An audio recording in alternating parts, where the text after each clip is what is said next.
The Fed stays hawkish and Filo Mining's massive copper project keeps expanding. Welcome to Kitco Roundtable. I'm your host, Michael McCrae. Paul Harris is here. Hey, Michael, how are you? And with us is the CEO of Stillwater Critical Minerals, Michael Rowley. Michael, welcome to Kitco Roundtable. Thank you. Glad to be here. Let's start with introduction. What's Stillwater focused on, Michael? You bet. We're focused on bringing the next phase of critical mineral supply to Montana's iconic Stillwater district. We have our second resource update out earlier this year, and then we brought Glencore in as a partner. We're drilling right now on that basis, high-grade nickel plus copper, cobalt, PGEs, and gold in Montana, and very much looking forward to getting those results out in the coming weeks and months. Let's turn to macro. All eyes were on Jackson Hole in Wyoming on Friday. The much anticipated speech by Fed Chair Powell was made. Powell struck a hawkish tone on U.S. monetary policy, saying that the inflation fight is not finished and the Fed has, quote, a long way to go to get inflation tamed. Powell said that the U.S. economy may not be cooling down like the Fed wants to see in order to choke off inflationary pressures. He said that the U.S. central bank is prepared to raise interest rates further if warranted. Bottom line from Fed observers, hawkish, but not that hawkish. So far, muted reaction from the markets. December gold was last up 50 cents to 1947.40. The world's largest diversified miner, BHP Billiton, releases fiscal year end. BHP had its weakest annual profits in 3 years, weighed down by soft iron ore prices. China's sluggish economy revival and the West hawkish response to inflation were hurting the miners' numbers. Regarding China, the key commodity country's economic fate is in the government hands. BHP wrote that the trajectory is contingent on the effectiveness of recent policy measures. On a brighter note, BHP said that India is promising. It also pointed to the upswing in critical minerals, as Michael Rowley will be talking to us about shortly.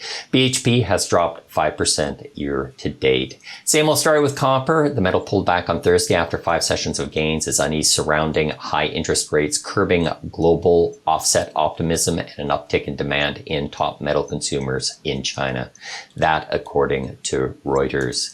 In getting China out of its slump, there is a growing recognition by economists that the consumer needs to support, such as a direct infusion of cash to kickstart spending. However, the Chinese central government still seems reluctant to pull the trigger, and the Chinese government may fall back on its old playbook. That's large capital projects to stimulate the economy, which economists say will have less effect on current economic circumstances. Up next, we're going to be talking to Michael and we're going to be talking to Paul. But first, our sponsor, Snowline Gold, ticker SGD on the TSX Venture and SNWGF on the OTCQB, is making waves with their focus on its district scale greenfield gold discoveries in Canada's Yukon. With 330,000 hectare land package and exceptional leadership team, they are well on the way to unlocking Canada's newest gold district. Snowline's 2023 exploration program continues to top the charts with industry-leading drill results. Their latest hole returned 2.5 grams per ton of gold over 553 meters at the Valley Discovery, making one of the best drill holes ever drilled in the Yukon Territory in a 125-year history. Stay up to date with Snowline Gold's exploration program. Visit snowlinegold.com, ticker SGD on the TSX Venture. Paul, how about those mining headlines? Yes, Michael, as you alluded to, Filo is biggest. It said a geotechnical program confirmed the presence of strong hydrothermal alteration extending as far as 2 kilometers east of the Aurora zone at its Filo del Sol copper project in San Juan in Argentina. The company said the presence of either a parallel mineralized zone or a much bigger system opens up a large area of prospective ground for exploration, suggesting Filo del Sol may be even bigger than it already thinks it is. Sticking with copper, Western Copper and Gold embarked on a drilling program at its Casino Copper Gold project in Yukon, in Canada, including more than 2,000 meters of diamond drilling within the pit boundaries to upgrade resources from indicated to measured. Core will also be used for a metallurgical program to develop a more detailed geometallurgical model of the deposit. All this is part of a work program with Rio Tinto and Mitsubishi.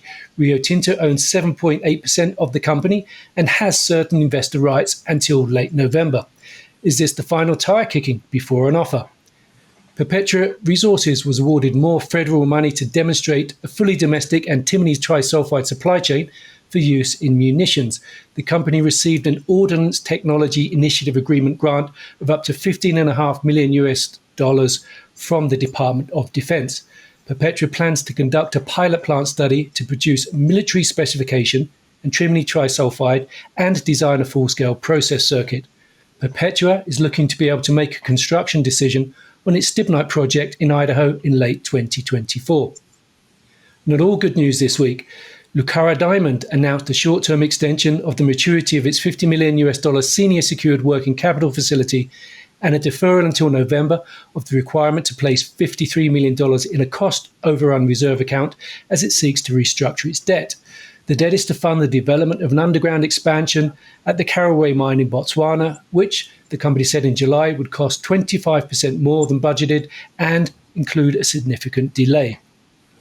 The sale of the Santa Rita nickel mine in Brazil is wobbling again as discussions between the vendor, Appian Capital Advisory, and the buyer, a special purpose acquisition company called ACG Acquisition Co., were not completed by their mandated deadline of Friday last week. AGC warned the $1 billion deal may collapse, although discussions continue. Appian previously sold the mines to Sibanye-Stillwater in 2021, although that transaction is in a legal dispute after Sibanye pulled out on the deal. Michael Rowley, I'd like to bring you back. Paul Harris, he mentioned the investment by Western Copper and Mitsubishi and Rio Tinto be getting interested in that project. You had your own investment in March by a large diversified miner. You bet. Yeah, announced late June, Glencore in for a 9.99% stake of the company, exactly the kind of deal we were looking for. And by that, I mean no controlling interest in the project, simply a straight equity investment. Grow with us. Also a healthy premium to market, right? They came in at 52% premium to the market price.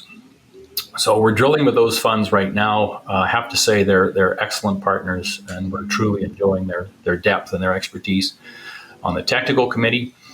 And they also, frankly, get the polymetallic nature of what we're onto. We're obviously nickel heavy and battery metal heavy. But other companies that we've talked to weren't getting that quite as much.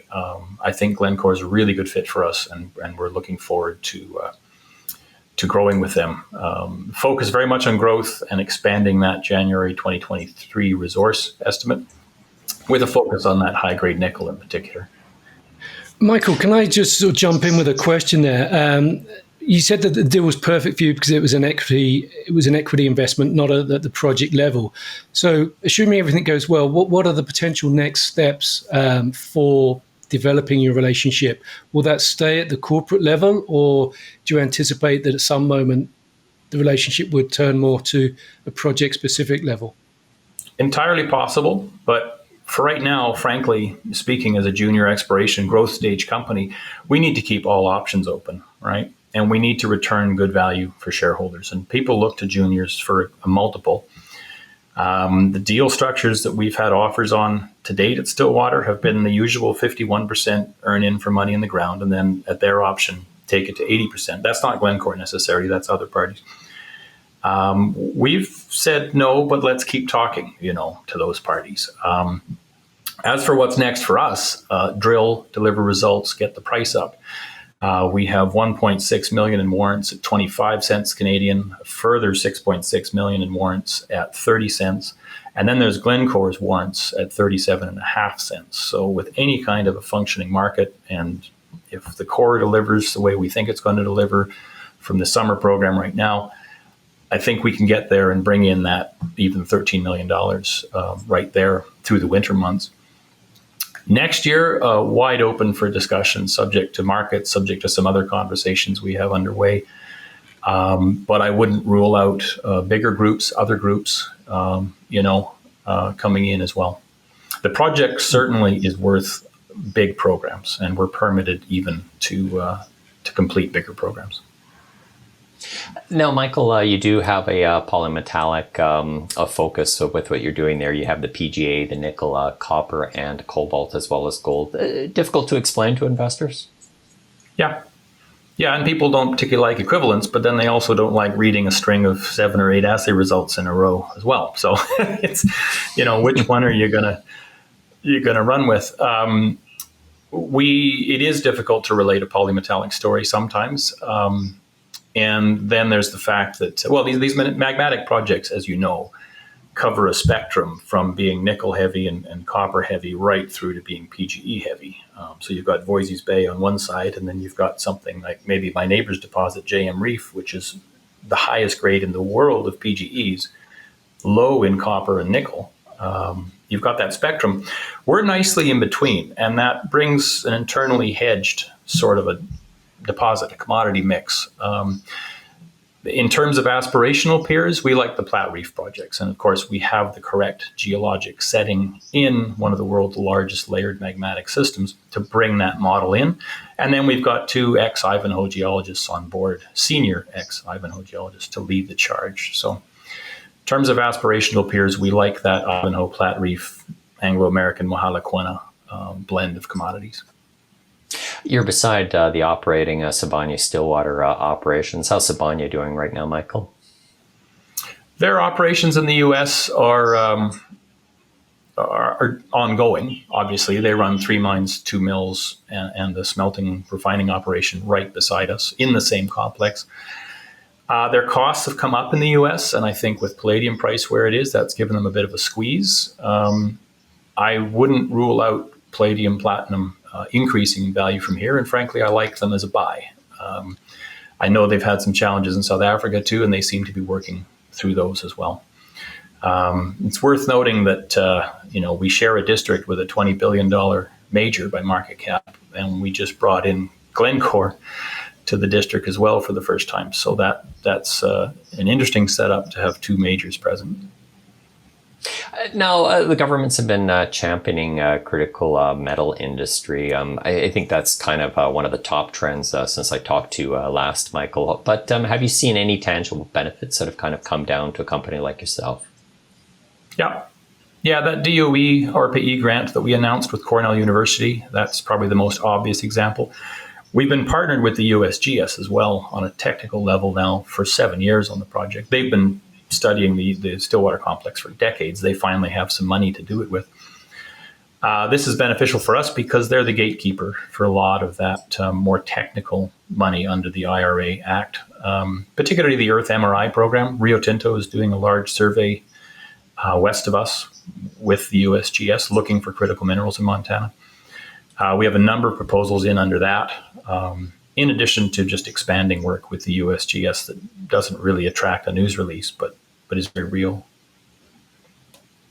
Now, your group has precious metal companies and critical minerals companies. So Paul Harris last month was talking to Greg Johnson, who's focused on precious metals up in the Yukon. You're obviously getting a good comparison of the two sectors. You have been in this game for as well.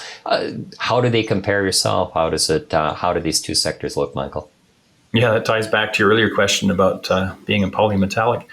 It's interesting to me that PDAC historically has been focused, the big show in Toronto, right, has been historically focused on gold and precious metals. And in the past few years, we've seen a shift to base metals. And in fact, the action at our core shack earlier this year, March 2023, was really dominated by interest in nickel and copper and cobalt in the US, which is us. I'll note as well that Metallic, our sister company, you mentioned Greg, it's the copper discovery with PGEs and precious metals in Colorado that's really driving things right now, and Newcrest's involvement there. I think I'll add on to that, Michael, if I may, the Precious Metal Summit in Beaver Creek coming up in a couple of weeks' time, and after that, the Americas Gold Forum. They've all got battery metals or base metals components to them, increasingly so in recent years. Absolutely.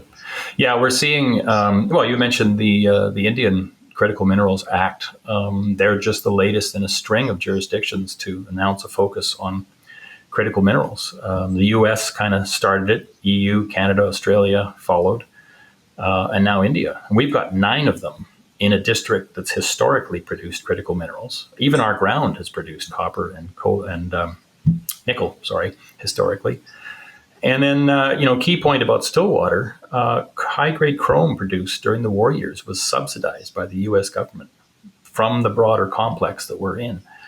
So there's a history here of producing critical minerals in our district.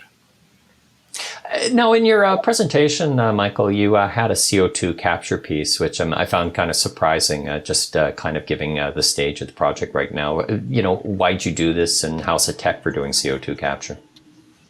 Sure. Well, it is forward-looking, definitely. It's early days.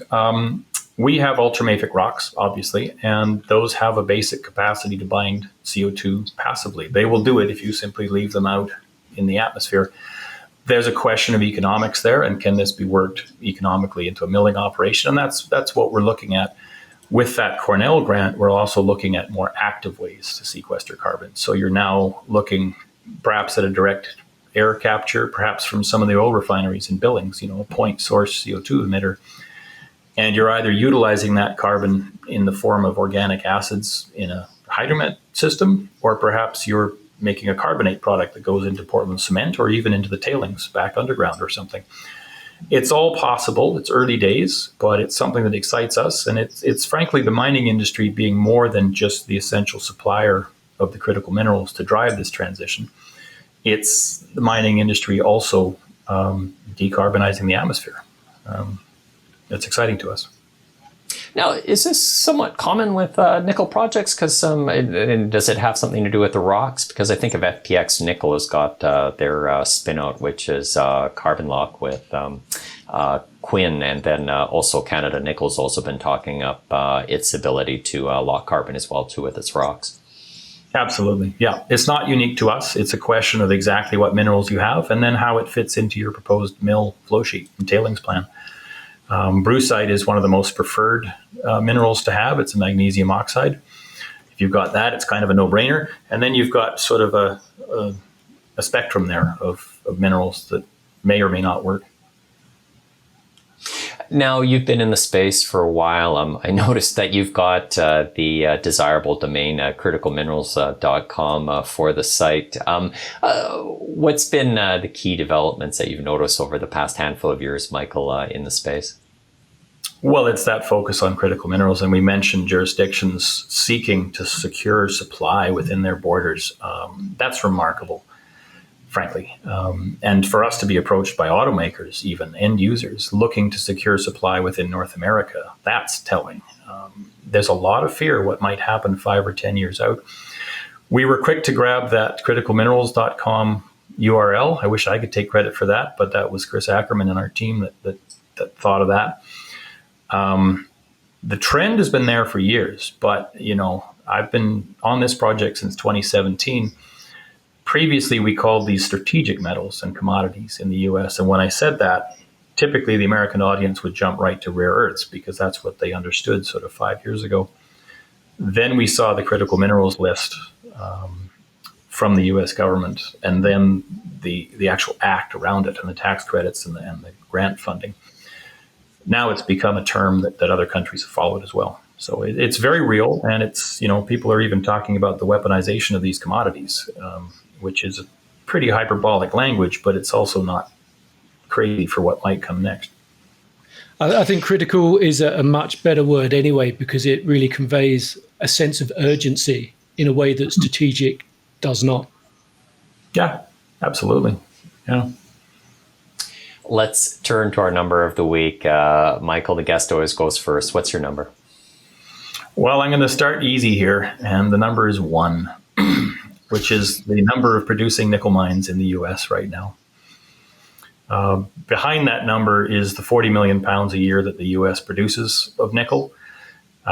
Maybe 1% of that comes from my neighbor in the form of nickel sulfate that they currently produce in Columbus, Montana. The great bulk of it is from Lundin Mining's Eagle Mine in Michigan. Lovely, high-grade underground mine. But it's closing in a few years due to just depletion. And it's proposed to be replaced by a mine of similar size, Talon Metals Tamarack project. Our deposit is already bigger in terms of a contained metal capacity. And of course, we're at an earlier stage, but we're excited to be joining that race in nickel production in the U.S. Paul, what's your number? My number is 678 US dollars per ounce to be precise. And that's the average margin for the major gold producers in the June quarter, despite the fact that the quarter had the highest average gold prices ever. So that margin, $678, that was down from $769 in the March quarter. For the mid-tier companies, their margins fell to $564 per ounce from $616 per ounce in the March quarter. My number's 4. It's a personal number. My son is having 4 of his wisdom tooth removed this morning. So the best of luck to Ross McCrae at the dentist today. Michael, looking forward, what are the milestones over the next 12 months at Stillwater? Get those drill results out. We're also looking forward to work by our partner in Ontario. Heritage Mining is earning into our Ontario gold asset. They're doing great things there. We will be announcing some things on our Yukon asset, and we have some other things that we're working on as well. But the focus very much on Stillwater and drill results with that focus on expanding the high-grade portion there. My name's Michael McCrae with 2 C's on Twitter. You can follow Paul Harris Gold on Twitter as well, or X as you prefer. Michael Rowley, how can people get a hold of you? Rowley at criticalminerals.com. Look forward to coverage by myself and Paul Harris at the Denver Gold Show, as well as Beaver Creek in September. On behalf of Michael Rowley, myself, and Paul Harris, have a pleasant weekend.